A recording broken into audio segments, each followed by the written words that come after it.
So hello everyone, in this video we are going to learn about ETS. Okay, ETS stands for Electron Transport Chain. Although ये glycolysis और Krebs cycle से थोड़ा सा tough होता है, but कोशिश करेंगे कि इसको एक बहुत ईजी वे में लर्न कर पाए। तो पहले मैंने यहाँ पे कुछ पॉइंट्स लिख रखे हैं, उसको रीड करते हैं। फिर आगे मैंने यहाँ पे डायग्राम बना रखा है और बाकी हम ब्लैंक स्लाइड पे भी देखेंगे कि कैसे बनाना है और ट्रिक्स भी लिख रखे हैं। तो स्टार्ट करते हैं। ओके, सो सबसे पहले इसको बोलते हैं ऑक्सीडेटिव फॉस्फोराइलेशन। फॉस्फोराइलेशन क्या होता है? एटीपी का बनना। अब ये काफ़ी तरीके के होते हैं। फोटोफॉस्फोराइलेशन, फोटोफॉस्फोराइलेशन क्या है? लाइट के प्रेजेंस में बनना। यहाँ पे ऑक्सीडेटिव फॉस्फोराइलेशन क्यों बोल रहे हैं? क्योंकि ऑक्सीडेशन और रिडक्शन होता है किनका? NADH2 का, FADH2 का, और फिर जाके हमारा लास्ट में ATP बनता है, तो इसलिए ऑक्सीडेटिव फॉस्फोराइलेशन इसको कह रहे हैं। अब यहाँ पे मैंने डिफिनीशन लिख रखा है कि इलेक्ट्रॉन ट्रांसपोर्ट सिस्टम क्या है। इसको हम समटाइम्स चेन भी कहते हैं, तो दोनों सेम सी बात है।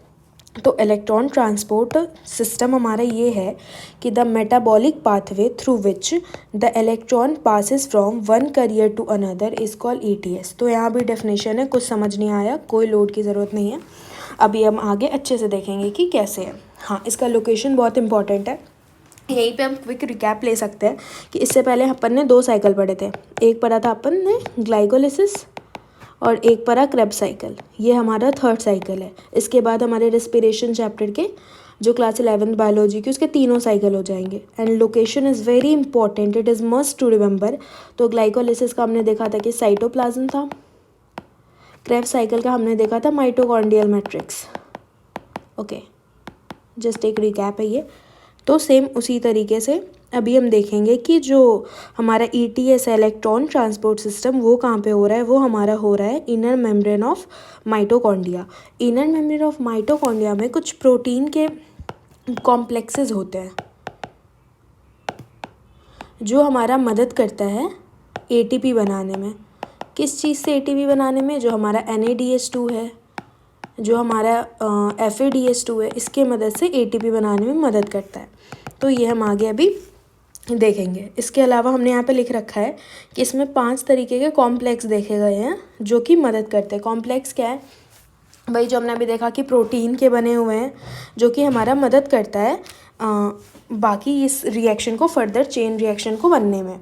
तो क्या है? It includes a series of 5 complex. Complex means protein. First is NADH dehydrogenase, second is succinate dehydrogenate, third one is cytochrome BC1, fourth one is cytochrome C oxidase, and fifth one is ATP synthase. It is most important है तो सारे, क्योंकि अगर NADH2 electron ही लेके नहीं भेजेगा NAD से, तो हम यहाँ तक पहुँचेंगे ही नहीं, और H+ कि हम ATP सिंथेस बनाए। बट इफ़ेक्टिवली लास्ट में ये मोस्ट इंपॉर्टेंट है, क्योंकि इसी के मदद से हम अपने ATP को बनाते हैं। Okay, let me erase it and clean space.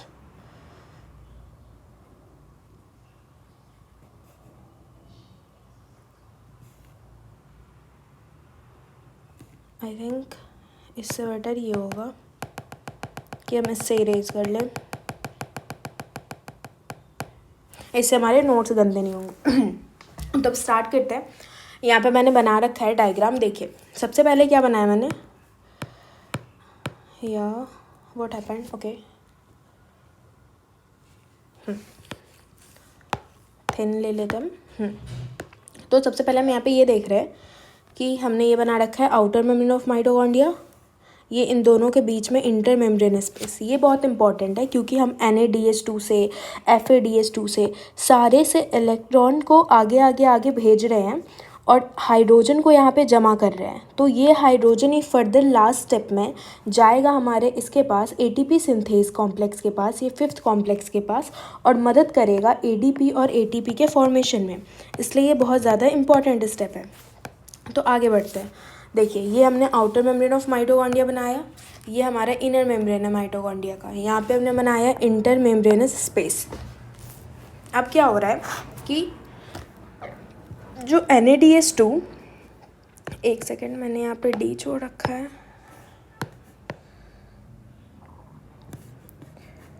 हाँ, हमने ये सब किया ही क्यों, ज़रूरत क्यों पड़ा? तो हम इसको यहाँ पे ब्लैंक स्लाइड में समझने की कोशिश करेंगे। देखो आप,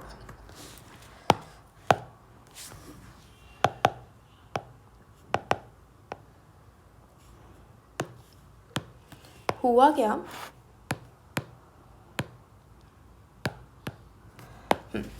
होता कुछ ऐसा है कि हमारे पास NaDH2 बना और FADH2 बना। अब ये जो बना, हमें इससे आज पता है कि ये 3 ATP बनाता है और ये बनाता है 2 ATP, लेकिन ये कैसे बनाते हैं ये हमें नहीं पता है। तो ये बनाते हैं चेन ऑफ रिएक्शन, जिसको ETS, इलेक्ट्रॉन ट्रांसपोर्ट सिस्टम या इलेक्ट्रॉन ट्रांसपोर्ट चेन कहते हैं। अब क्या होता है कि हमारा जो NaDH2 है,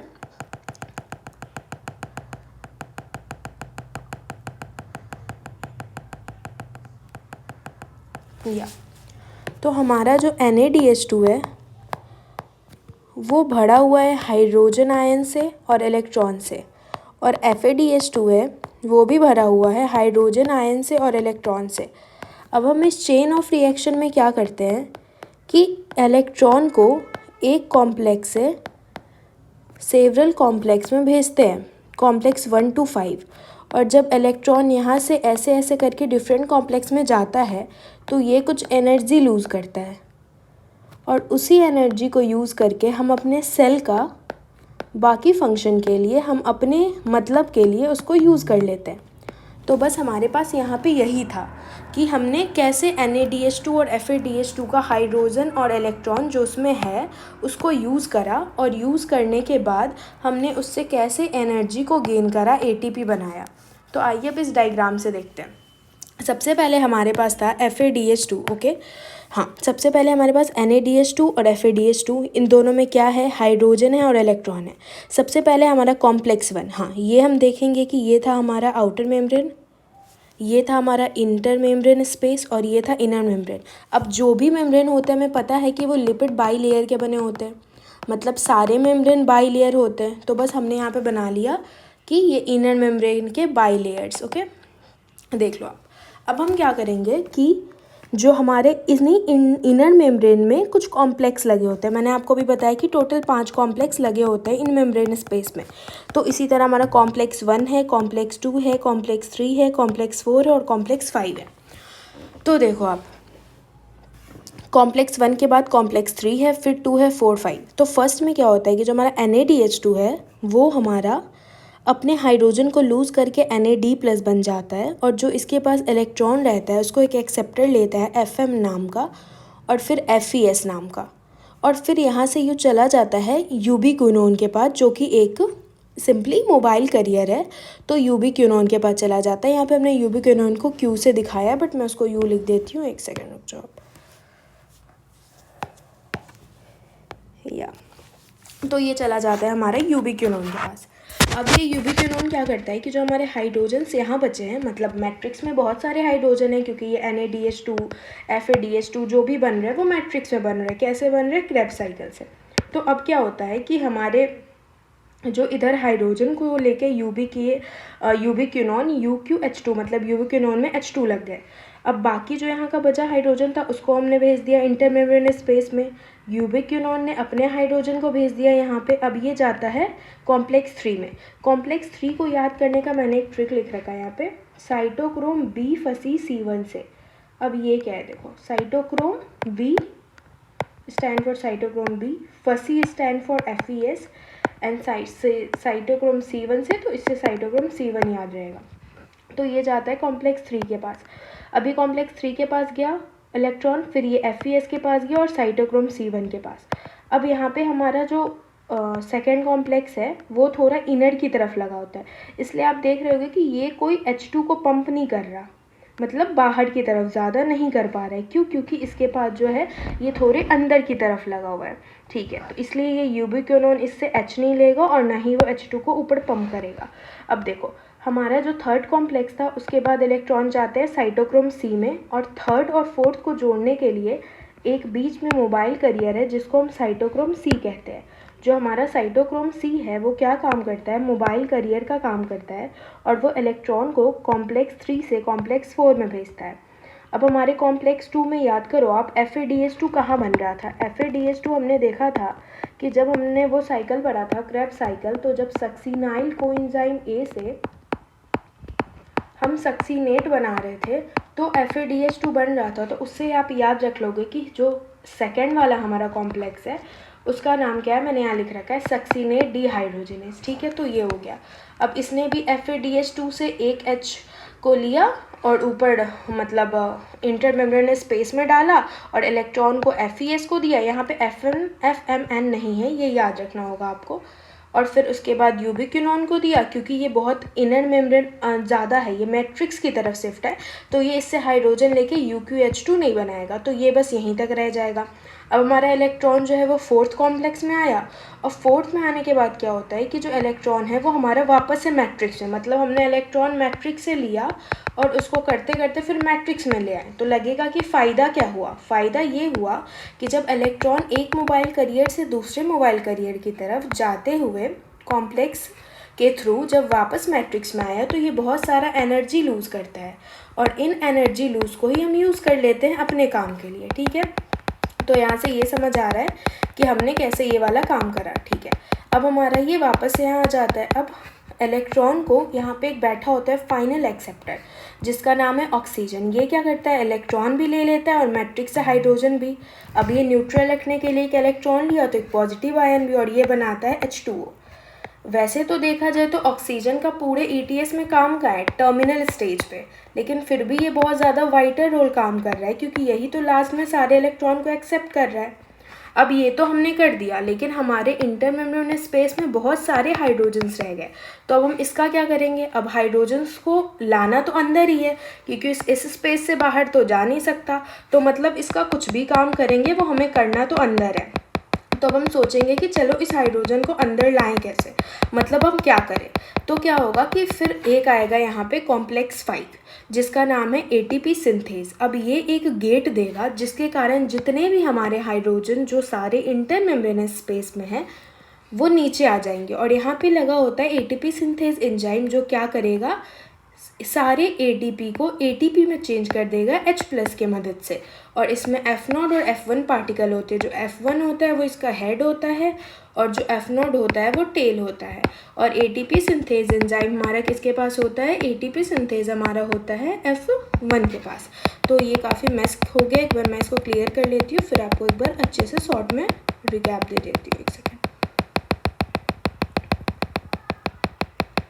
वरना जब आपको नोट्स मिलेंगे तो फिर आपको बहुत दिक्कत हो जाएगी रिवीजन में, क्योंकि ये सारे बहुत ही ज़्यादा गंदे से हो गए हैं। हाँ, ये सिर्फ इतना ही मिस था पहले, सही है, कुछ छटा तो नहीं है? नहीं, nothing, just wait a second, इसको मैंने सर्कल कर, एक सेकेंड, ऐसा ही तो था। चलो, ये तो मैंने बताया था। तो आइए एक बार इसका क्विक रिकैप करते हैं कि हमने पढ़ा क्या। हमने सबसे पहले ये देखा कि ETS होता है इलेक्ट्रॉन ट्रांसपोर्ट सिस्टम। इसको ऑक्सीडेटिव फॉस्फोराइलेशन भी कहते हैं, क्योंकि यहाँ पे NADH2 FADH2 का ऑक्सीडेशन हो रहा है, रिडक्शन हो रहा है, काफ़ी चेन ऑफ रिएक्शन चल रहा है जिसमें इलेक्ट्रॉन इन्वॉल्व है, इसलिए इसको ऑक्सीडेटिव फॉस्फोराइलेशन कहते हैं। यहाँ पे डिफिनीशन था जो हमने तब सिर्फ रीड करा था, बट अब समझ आ रहा होगा कि इलेक्ट्रॉन जो है सिंपली एक करियर से दूसरे करियर पास हो रहा है। इससे फ़ायदा क्या है? वो एनर्जी लूज़ कर रहा है।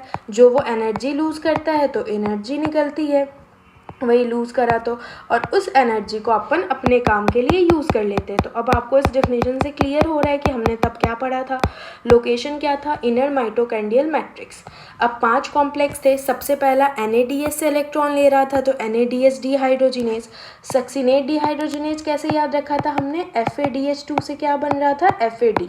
ओके, और ये हमने क्रेब्स साइकिल में पढ़ा था। कब होता है? जब सक्सीनाइल कोएंजाइम जाता है हमारा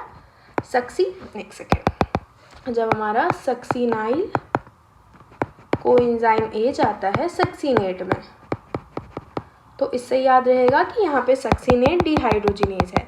अब थर्ड क्या था हमारा? Cytochrome BC1। इसको हमने कैसे याद रखा था?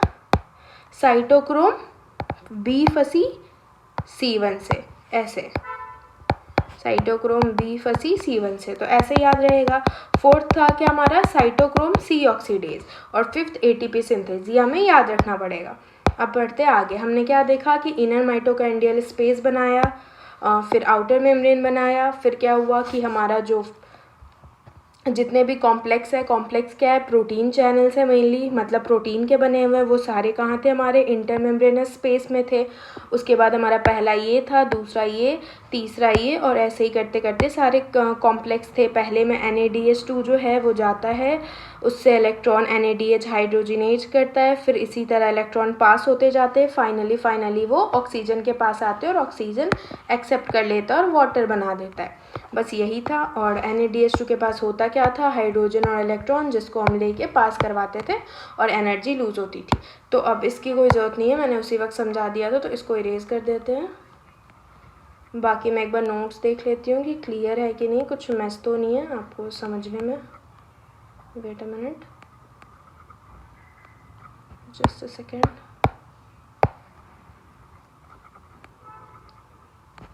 या तो सारे हो गए। आई होप आपको समझ आ गए होंगे सारे इजी तरीके से। कोई इशू हो तो आप मुझे बता सकते हो कमेंट्स में। सबसे पहले देखा कि ETS क्या होता है, ऑक्सीडेटिव फॉस्फोराइलेशन कहते हैं अपन इसको। इसमें मेटाबॉलिक पाथवे है, एक सेकेंड, हाँ, ये एक मेटाबॉलिक पाथवे है जिसके थ्रू इलेक्ट्रॉन एक करियर से दूसरे करियर तक जाता है। और ये जाने से हम क्या फ़ायदा उठाते हैं कि एक करियर से जाने में बीच में एनर्जी लूज़ करता है, और जिसको हम लेके ATP को बनाते हैं, किससे, ADP से। ये हमने यहाँ तक देखा।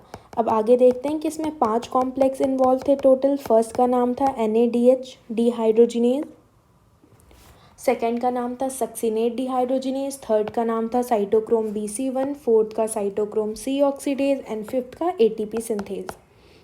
अब आगे हमने क्या देखा कि हमारा एक आउटर मेम्ब्रेन था, इनर मेम्ब्रेन बनाया हमने, और इंटर मेम्ब्रेन स्पेस बनाया। सबसे पहले हमारे क्रेब्स साइकिल से जो NADH2 निकला था और FADH2 कहाँ निकला था, मैट्रिक्स में। उसने अपना हाइड्रोजन लूज़ करके NAD+ बना। कॉम्प्लेक्स 1 जो कि हमारा NADH2 डिहाइड्रोजिनेज है, वो इससे इलेक्ट्रॉन लेता है, अपने एक्सेप्टर FMN को देता है, फिर FES को देता है, और उसके बाद ये किसको देता है, यूबिक्विनोन को। और फिर एक सेकेंड, पहले जो मैंने बाकी स्केच करा है उसको एक बार डिलीट कर लेती हूँ, वरना यूबिक्विनोन का यू भी हट जाएगा। हाँ, फिर ये देता है यूबिक्विनोन का। यूबिक्विनोन क्या करता है, जो हमारे मैट्रिक्स में H है उससे लेके UQH2 बना लेता है, और अपना हाइड्रोजन भी इंटरमेम्ब्रेनस स्पेस में पंप कर देता है, और इधर के H को भी इधर पंप कर लेता है, NADH2 डिहाइड्रोजिनेज। और उसके बाद क्या होता है कि ये अपने इलेक्ट्रॉन्स को फिर यूबिक्विनोन पास कर देता है कॉम्प्लेक्स 3 में। कॉम्प्लेक्स 3 का नाम ट्रिक क्या था, बी फंसी C1 से, तो साइटोक्रोम BC1। ये क्या करता है, फिर ये अपने इलेक्ट्रॉन को देता है साइटोक्रोम C को, और जो कॉम्प्लेक्स 2 है हमारा वो क्या करता है, FADH2 और से इलेक्ट्रॉन लूज़ करके FAD+ बनता है, और फिर ये FES के पास जाता है। इसमें FMN नहीं होता, ये रिमेंबर करना है, ठीक है। हाँ, फिर वो अपने इलेक्ट्रॉन को यूबिक्विनोन को देता है, और यूबिक्विनोन क्या करता है, फिर मैट्रिक्स से एक हाइड्रोजन लेता है, और फिर हाइड्रोजन लेने के बाद ये अपना UQH2 बन गया, और फिर अपने इलेक्ट्रॉन को साइटोक्रोम B को दे देता है। फिर साइटोक्रोम C के मदद से थर्ड कॉम्प्लेक्स के सारे इलेक्ट्रॉन फोर्थ में चले जाते हैं। शायद मैंने पीछे ये बोल दिया होगा शायद कि UQH2 जो है वो आगे पंप नहीं करता है, मतलब ये था, मतलब कि यूबिक्विनोन जो है वो H लेके मैट्रिक्स से UQH2 तो बनाता है, लेकिन ये अपने जो इसके वो हैं इलेक्ट्रॉन हैं उसको, मतलब जो हाइड्रोजन है उसको इंटरमेम्ब्रेन स्पेस में पंप नहीं करता। क्यों, क्योंकि ये थोड़ा आप देख सकते हो, एक सेकेंड, इरेज हो गया, sorry, let me draw it once again. या हाँ, तो क्या करता है, यूबिक्विनोन जो है वो यहाँ से हाइड्रोजन लेता है, UQH2 बनाता है, लेकिन यहाँ से ऊपर पंप नहीं कर पाता। क्यों, क्योंकि ये आप देख सकते हो कि थोड़ा मैट्रिक्स के तरफ है, थोड़ा अंदर के तरफ है। तो ये बस ये याद रखना है कि इस कॉम्प्लेक्स में हाइड्रोजन पंप होगा, वो ये FADH2 और FAD जो सक्सिनेट कॉम्प्लेक्स है वो तो खुद से करेगा, बट UQH2 जो मोबाइल करियर है वो नहीं कर पाएगा। फिर इधर सिंपल क्रोम सी लेके गया 4th कॉम्प्लेक्स में, ये फाइनल एक्सेप्टर था, इसने H2O बनाया और फिर हमारा जो सारे H+ थे वो 5th कॉम्प्लेक्स में आ जाते हैं, ATP सिंथेज जिसका नाम है, और ATP उससे बन जाता है। तो ये था हमारा टोटल ETS। अगर आपको कहीं भी इशू आया हो तो आप बता सकते हो समझने में, और फिर कमेंट्स कर देना। तब तक के लिए ओके बाय।